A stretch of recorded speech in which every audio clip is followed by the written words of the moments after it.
오늘 우리가 다 함께 나눌 말씀은 고린도전서 5장 6절부터 8절까지 말씀입니다. 한 절씩 교독한 후에 마지막 절 함께 읽겠습니다. 너희가 자랑하는 것이 옳지 아니하도다. 적은 누룩이 온 덩어리에 퍼지는 것을 알지 못하느냐. 너희는 누룩은 잘인데 새 덩어리가 되기 위하여 묵은 누룩을 내버리라. 우리의 유월절 양 곧 그리스도께서 희생되셨느니라. 이러므로 우리가 명절을 지키되 묵은 누룩으로도 말고 악하고 악의에 찬 누룩으로도 말고 누룩이 없이 오직 순전함과 진실함의 떡으로 하자. 아멘. 창세기의 요셉은 어린 시절 요셉을 시기한 형들에 의해 애굽의 노예로 팔려가는 매우 불행한 일을 겪게 되었습니다. 그러한 사건은 하나님께서 지키시고 보호하시는 삶이라면 결코 일어나서는 안 될 만한 아주 비참하고도 고통스러운 사건이었습니다. 그러나 인간의 생각을 넘어서는 크고도 높으신 하나님께서는 바로 그 사건, 인간의 눈으로 볼 때에는 매우 불행하고도 비참한 사건, 전능하신 하나님께서 지키시고 보호하시는 삶이라면 결코 일어나서는 안 될 만한 고통스러운 사건을 통해 하나님의 선택받은 사람들이 모두 다 하나님의 은혜와 사랑을 경험하는 길로 인도하십니다.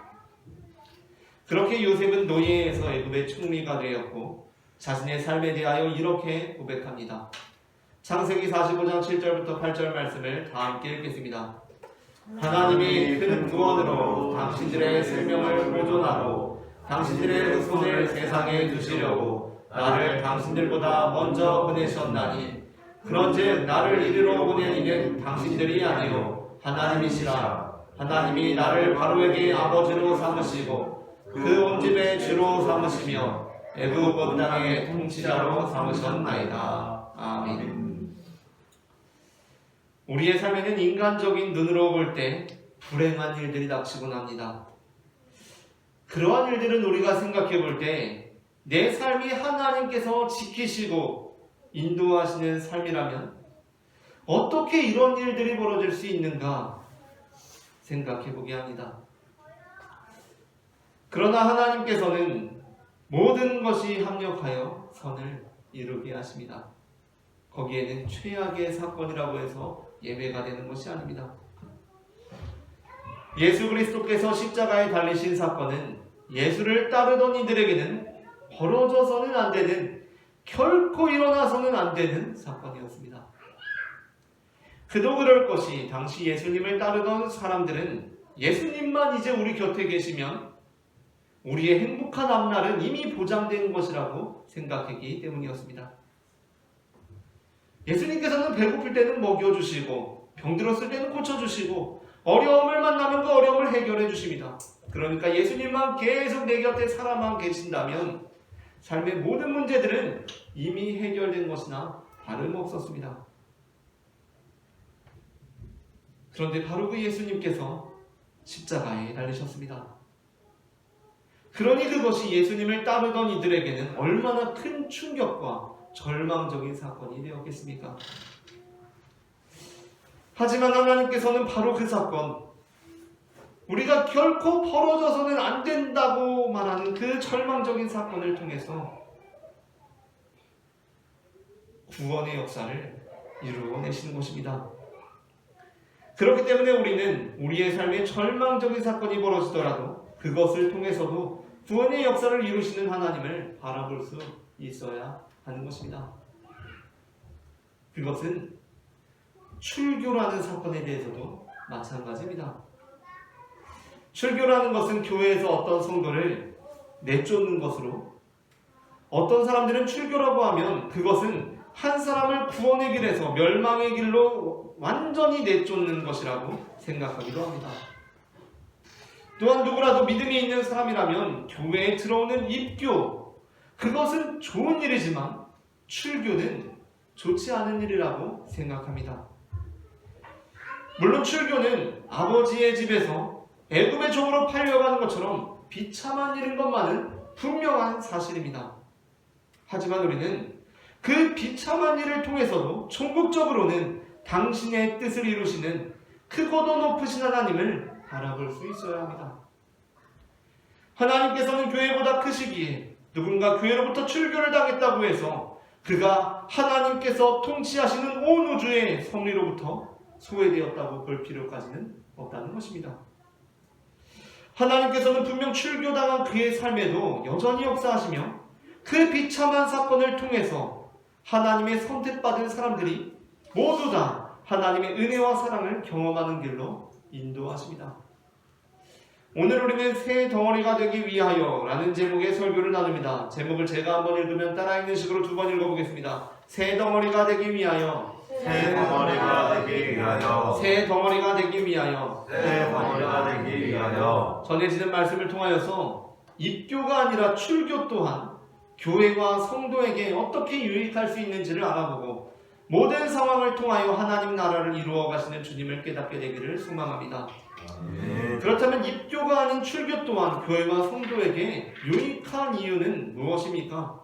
먼저 첫째 함께 읽겠습니다. 첫째, 교회 전체로 하여금 회개하게 하기 때문입니다. 고린도전서 5장 1절부터 2절 말씀을 다 함께 합독하시겠습니다. 너희 중에 심지어 음행이 있다함을 들으니 그런 음행은 이방인 중에서도 없는 것이라. 누가 그 아버지의 아내를 취하였다 하는도다. 그리하고도 너희가 오히려 교만하여져서 어찌하여 통한이 여기지 아니하고 그 일 행한 자를 너희 중에서 쫓아내지 아니하였느냐. 아멘. 본문에서 바울은 고린도 교회의 음행에 관하여 두 가지 점에서 책망합니다. 하나는 아버지의 아내와 음행을 하는 그 사람을 너희가 쫓아내지 않았다는 것입니다. 그리고 또 하나는 지금 너희는 아버지의 아내와 음행하는 그 사람을 쫓아내지 않으므로 그 사람으로 하여금 너희 안에 교만함이 공연하게 하고 있다는 것이었습니다. 교회는 교회 안에 악행이 드러나게 되었을 때 그것으로 인해 아파해야 합니다. 그것으로 인해 고통스러워해야 합니다. 그러나 고린도 교회는 교회 안에 음행의 소문이 도는데도 그것으로 인해 아파하거나 고통스러워하지 않았습니다. 그 이유는 그의 존재가 자신들에게 주는 정서적 위안이 있기 때문이었습니다.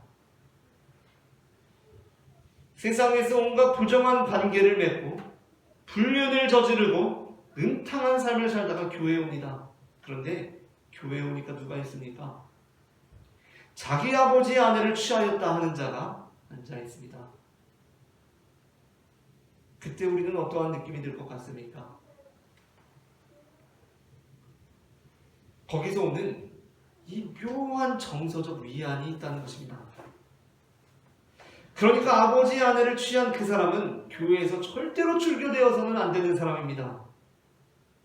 계속 죄악을 행한 가운데서도 교회 안에 있어서 나머지 사람들에게 정서적인 위안을 줘야 하는 것입니다.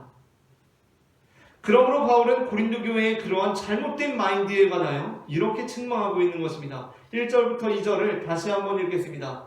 너희 중에 심지어 음행이 있다함을 들으니 그런 음행은 이방인 중에서도 없는 것이라. 누가 그 아버지의 아내를 취하였다 하는도다. 그리하고도 너희가 오히려 교만하여져서 어찌하여 통한이 여기지 아니하고 그 일 행한 자를 너희 중에서 쫓아내지 아니하였느냐. 아멘. 지금 너희 가운데 누가 그 아버지의 아내를 취하고 있는데 그 사건이 너희로 하여금 오히려 교만해지게 하고 있다는 것입니다. 그렇다면 바울이 제시하고 있는 길은 무엇입니까? 그것은 통한이 여김으로 그를 쫓아내는 것이며 그를 쫓아내므로 온 교회가 통한이 여기게 되는 것입니다.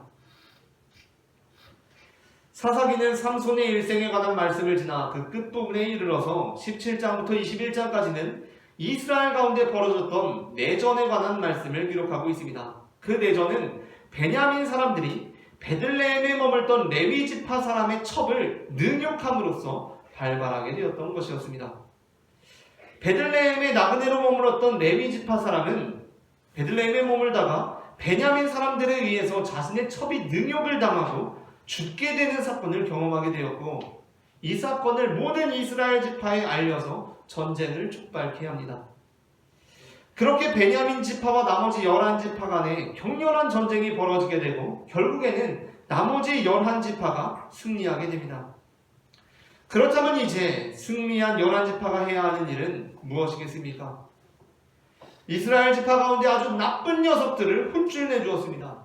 전투는 아주 격렬했고 질 뻔하기도 했습니다. 그러나 결국에는 정의가 승리했습니다. 그러면 승전가를 울리고 기쁘고 즐거워해야 할 것 같습니다.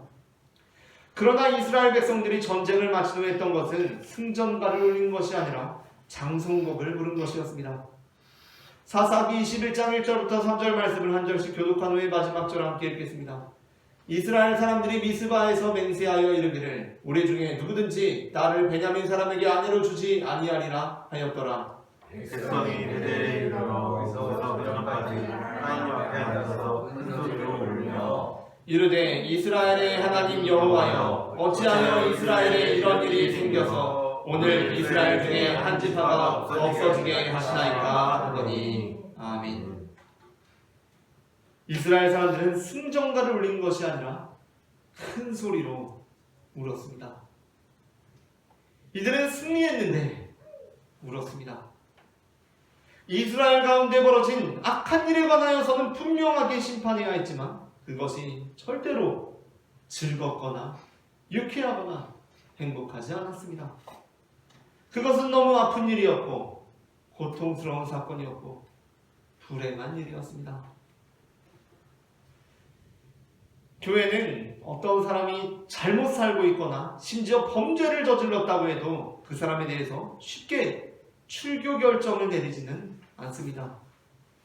출교는 매우 드문 결정이어서 오늘날에도 교회 가운데 정말 중대한 일이 아닌 한 간혹 교회의 치를 가운데 정말 중대한 범죄를 저질러서 출교되는 분들이 계시긴 계십니다. 그런데 정말로 중대한 일이 아닌 한 웬만해서는 출교까지는 거론되지 않습니다. 그것은 우리 스스로 어떠한 사람도 그리스도의 몸으로부터 분리되지 않기 위한 교회의 노력이며 바람직한 모습이라고도 볼 수 있습니다. 그러나 우리가 그 가운데 조심해야 할 것이 있습니다. 그것은 그 존재를 통해 우리들의 범죄에 대해서도 무감각해지고 심지어 교만해지게 되는 것입니다. 교회 안에 아버지의 아내를 취했다고 하는 몹쓸 인간이 입교 상태 그대로 유지되고 있는 것이 에게 유익합니다. 참 좋은 일입니다. 왜냐하면 그를 바라보고 있으면 세상에서 온갖 부정한 생활을 하고 온 나도 꽤 괜찮은 사람인 것처럼 생각되기 때문입니다. 아니 이스라엘 중에 레위 사람의 첩을 밤새 윤관하고 죽기까지 방치한 몹쓸 지파가 있대. 아유 세상이 그렇게 유명해. 그런데 그러고 보면 첩을 밤새 윤관해도 죽이지는 않는 우리도 나름 괜찮은 삶을 살고 있는 것 같아. 이 의식의 흐름이 만연하게 될 때 그 성도의 입교 상태를 유지하는 것은 결코 교회에 유익하지 않다는 것입니다. 그래서 바울은 고린도 교회에게 이제 그 사람을 쫓아내라 라고 직언합니다. 심지어 나는 이미 그 사람을 판단했다고 합니다. 3절 말씀을 다 함께 합독하시겠습니다.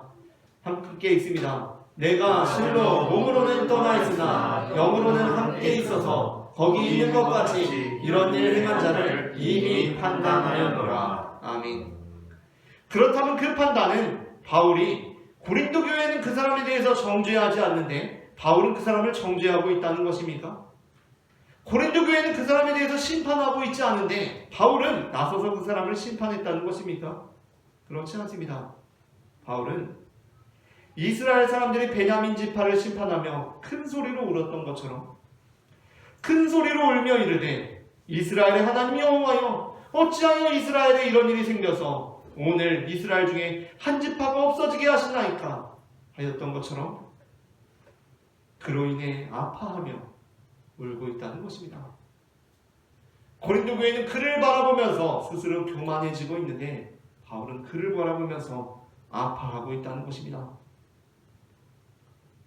그러므로 바울은 고린도 교회에게도 그 사람을 내쫓으라고 합니다. 그 사람을 판단하라고 합니다.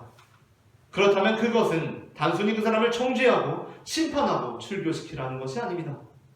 그것은 그 사람을 두고 교만해지지 말고 그 사람을 보고 통한히 여기라는 것입니다.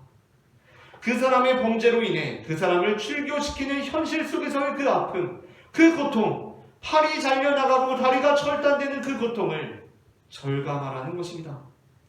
그렇게 될 때 출교는 단순히 입교 상태를 유지하는 것보다 교회의 유익한 치리 방침으로서 존재할 수 있다는 것입니다. 다음으로 둘째 함께 읽겠습니다. 둘째, 성도의 육신은 멸할지라도 영은 구원을 받게 하기 때문입니다. 고린도전서 5장 4절부터 5절 말씀을 다 함께 합독하시겠습니다. 주 예수의 이름으로 너희가 내 영과 함께 모여서 우리 주 예수의 능력으로 이런 자를 사탄에게 내주었으니 이는 육신은 멸하고 영은 주 예수의 날에 구원을 받게 하려 함이라. 아멘. 우리가 살아가는 데 있어서 연습과 훈련이라고 하는 것은 대단히 중요합니다. 어느 누구도 연습이나 훈련이 없이 실전에서 제대로 된 실력을 발휘할 수는 없습니다. 그러나 그럼에도 불구하고 그 연습과 훈련은 성공적인 실전을 위해서 필요한 것입니다. 실전에서는 실수가 없어야 합니다. 그래서 연습과 훈련 시에는 실수가 없는 상태에 이르기까지 끊임없이 실수하는 것을 두려워하지 말아야 하는 것입니다. 세상 사람들은 인생이 실전이라고 합니다. 그러나 우리는 인생이 실전이라고 생각하지 않습니다. 인생은 연습이며 훈련입니다. 그렇다고 해서 인생의 가치를 비하하는 것이 아닙니다. 연습과 훈련은 대단히 중요합니다. 하지만 우리는 이것이 실전이 아니라는 것을 알고 있습니다. 실전은 우리가 사람으로 사는 인생이 아니라 우리가 육신의 몸을 벗고 새 나라에 들어가 살게 된 내생입니다. 그러므로 우리는 이 땅에서 실수하고 넘어진다고 해서 절망하거나 낙담하지 않습니다. 이것은 연습이고 훈련이기 때문입니다. 연습 때는 실수도 해봐야 합니다. 아니, 실수를 많이 해봐야 합니다. 그래야 어떻게 하면 성공하는지를 알 수 있는 것입니다. 그렇게 실수하지 않는 법을 찾아가는 것입니다. 훈련 때는 넘어져 보기도 해야 합니다. 그렇게 넘어지는 법을, 넘어지지 않는 법을 터득하는 것입니다. 바울은 아버지의 아내를 취한 사람을 출교시켜야 한다고 주장합니다. 그렇다면 그것은 이제 그를 완전히 생명의 땅으로부터 내쫓으라는 선언인 것입니까? 우리의 인생이 실전이라면 바울의 주장은 분명 이제 그를 완전히 생명의 땅으로부터 내쫓으라는 선언입니다. 그러나 사도 바울은 우리의 삶이 이 세상 가운데 사는 것으로 그치면 우리가 이 세상에서 제일 불쌍한 자들이라고 말씀한 바 있습니다. 운동 경기 중에 농구나 아이스하키 경기는 경기 중에 선수 교체가 자유롭습니다. 여기서 선수 교체가 자유롭다는 것은 경기를 뛰다가 교체되어 중간에 나갔던 선수가 다시 또 경기에 들어와서 경기에 참여할 수가 있는 것입니다. 그러나 축구 경기는 그렇게 되지 않습니다. 축구 경기에서는 한번 교체 아웃돼서 나가면 부상으로 선수가 모자란 상황이 되어도 10명이 그냥 뛰어야지 아까 뛰었던 선수를 다시 불러들일 수 없습니다. 우리는 바울의 이 선언, 그 사람을 내쫓으라는 선언을 축구 경기 규정의 관점에서 바라볼 때가 많이 있습니다. 그렇다 보니 바울의 이 선언이 너무 가혹하다고 생각됩니다. 아니, 어떻게 아무리 큰 죄를 범했다고 할지라도 그래도 우리 지체인데, 우리 팔이고 다리인데 어떻게 그 사람을 사탄에 내어주어 그 육신을 멸한다는 표현을 할 수 있습니까? 하지만 우리는 바울의 강조점이 그 전반절에 있지 않다는 것을 알고 있습니다. 이어지는 부분에서 바울은 어떻게 말씀합니까? 바울은 우리가 이 땅에서의 사는 삶이 전부가 아니기 때문에 이렇게 말씀합니다. 다시 한번 4절부터 5절을 합독하시겠습니다. 주 예수의 이름으로 너희가 내 영과 함께 모여서 우리 주 예수의 능력으로 이런 자를 사탄에게 내주었으니 이는 육신은 멸하고 영은 주 예수의 날에 구원을 받게 하려 함이라. 아멘. 바울에게 있어서 이 땅에서의 육신의 삶은 실전이 아닙니다. 그것은 연습이고 훈련입니다. 바울에게 있어서는 영의 삶이 실전입니다. 그래서 영의 구원을 받기 위해서 성공적인 실전을 위해서 육신은 멸할 수도 있는 것입니다. 축구 경기에서는 한번 교체 아웃당하면 끝입니다. 다시 들어올 수 없습니다. 그래서 우리가 선발 선수라면 절대로 교체 아웃당하지 않도록 아직도 내 체력이 충분히 남아있는 것을 보이기 위해서 열심히 뛰어야 합니다. 그래야 교체당하지 않습니다. 그러나 아무리 축구 경기라고 하더라도 연습 경기이고 훈련을 할 때에는 상황에 따라서 빠졌다가 다시 들어갈 수도 있는 것입니다. 아버지의 아내를 취하고도 출교를 당해본 적이 없어서 그 죄에 대하여 평생을 무감각하게 살다가 실전에서 선발 라인업에 들지 못한다면 그 인생은 얼마나 불행한 인생입니까? 차라리 연습할 때 야단도 맞아보고 훈련할 때 교체 아웃도 당해봐서 정신을 차리게 되어서 실전에서 선발 라인업에 드는 것이 훨씬 유익한 일이라는 것입니다. 마태복음 6장에서 예수님께서는 우리의 구제, 우리의 기도, 우리의 금식이 사람 앞에 상을 받았으면 하늘의 상을 이미 받은 것이라고 말씀하십니다. 이 말씀은 예수님께서 외식하는 자들을 책망하며 하신 말씀이지만 또한 인생과 내생에 관한 말씀이기도 합니다. 물론 어떤 사람들은 나는 칭찬을 받아야 더 잘해 라고 말하기도 합니다. 그러나 예수님께서는 칭찬만 받는 인생은 내생에서 별로 칭찬받을 것이 없는 인생이 될 게 뻔하다고 말씀합니다. 그렇다고 한다면 이 땅에서 야단을 많이 맞은 인생은 오히려 내생에서는 별로 야단 맞을 것이 없는 인생이 되지 않겠습니까? 이것은 사실 우리 인생에서도 마찬가지입니다. 요즘은 당돌한 신입사원들이 많이 있다고 합니다. MZ세대라고 해서 굉장히 당돌한 세대라고 하는데 그런 당돌한 MZ세대 신입사원 홍길동이 직장생활을 하다가 직장생활 첫날에 대리님한테 이렇게 말했다고 합니다. 대리님, 저는 칭찬해 주셔야 더 잘하는 성격입니다. 라고 말했다고 합니다. 그래서 진짜 칭찬만 해주었습니다. 하지만 그렇게 될 때 길동이가 정말 잘하게 될 확률이란 현저히 적다는 것을 인생을 살아본 우리 모두는 경험을 통해서 알고 있습니다. 그러니까 대리님, 저는 칭찬해 주셔야 더 잘해요. 제 MBTI가 그렇대요. 심리검사했더니 그렇게 나왔어요. 저는 칭찬만 해주셔야 돼요. 라는 말은 사실 야단 맞는 것이 싫다는 본심을 감춘, 아니 제대로 그 본심도 감추지 못한 궁색한 표현일 때가 많다는 것입니다. 모든 사람은 칭찬만 해주면 잘 못합니다. 왜냐하면 아예 뭐가 잘하고 있는 것인지 뭐가 잘못하고 있는 것인지를 모르기 때문입니다. 잘한 것이 무엇인지 못한 것이 무엇인지를 분명하게 알려주어야 합니다. 지금도 그렇지만 아버지의 아내를 취한 것은 당시 이방인 중에도 없는 죄악 행위였습니다. 지금은 문화가 다르니까 시대가 다르니까 그때에는 이런 일도 덜어있지 않았을까? 없었습니다. 사도 바울은 지금 그 사람이 범하고 있는 아버지의 아내를 취한 것은 이방인 중에서도 없는 일이다 라고 책망합니다. 그만큼 아주 악질적인 행위였다는 것입니다. 그럴 때는 당신이 지금 아버지의 아내를 취한 것은 출교를 당할 일이라는 것을 분명히 해야 한다는 것입니다. 아니 이건 세상에도 없는 극악무도한 행위이기 때문에 출교를 시켜야 한다는 것입니다. 그렇게 해서 그가 그 출교를 통해서 이제 깨닫고 그 영이 구원받을 수 있게 해주어야 한다는 것입니다. 마지막으로 셋째 함께 읽겠습니다. 셋째, 예수 그리스도의 행세를 온전히 지키게 하기 때문입니다. 고린도전서 5장 6절부터 8절의 말씀을 한 절씩 읽고 마지막 절 함께 읽겠습니다. 너희가 자랑하는 것이 옳지 아니하도다. 적은 누룩이 온 덩어리에 퍼지는 것을 알지 못하느냐. 너희는 누룩 없는 자인데 새 덩어리가 되기 위하여 묵은 누룩을 내버려라. 우리의 유월절 양 곧 그리스도께서 희생하셨느니라. 함께 읽습니다. 이러므로 우리가 명절을 지키되 묵은 누룩으로도 말고 악하고 깨끗이 찬 누룩으로도 말고 누르기 없이 오직 순전함과 진실함의 떡으로 하자. 아멘.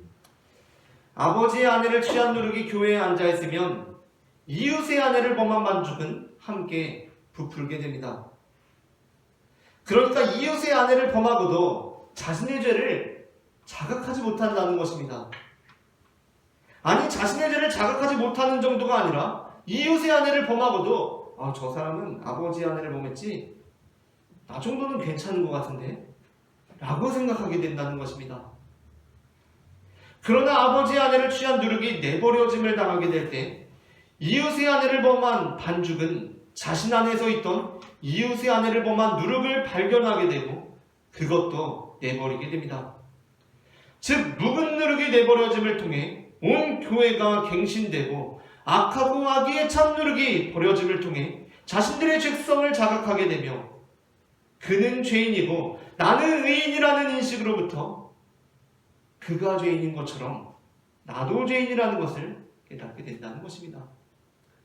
그러므로 우리가 교회를 치리하면서 온전한 출교를 이루는 것은 무엇입니까? 그 출교 행위라는 것, 출교로 치리한다는 것은 그는 죄인이고 나는 의인임을 다시 한번 확실히 하는 행위가 아닙니다. 이 출교라는 의식은 그가 의인인 것처럼 그가 죄인인 것처럼 나도 죄인임을 다시 한번 발견하게 되는 사건이라는 것입니다.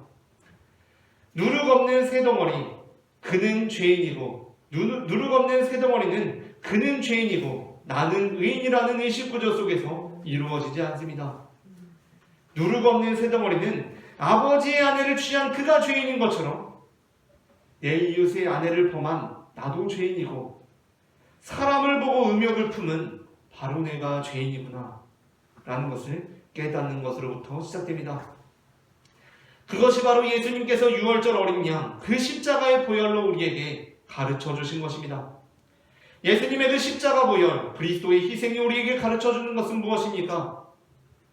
다른 사람도 아닌 바로 내가 하나님 아버지께서 독생자 예수 그리스도를 이 땅에 보내사 십자가에 달려 죽게 하셔야 할 만큼 중대한 죄인이라는 것입니다. 그렇기에 맹목적으로 입교를 유지시키는 것이 아니라 진리의 불빛으로 출교를 논의하는 사건은 단순히 출교당하는 자, 바로 그 사람이 죄인이라는 선언이 아니라 출교시키는 우리 모두가 우리 안에 묵은 누룩을 담고 있는 이 자들임을 증명케 하는 유익한 사건이 될 수 있다는 것입니다. 말씀을 마칩니다.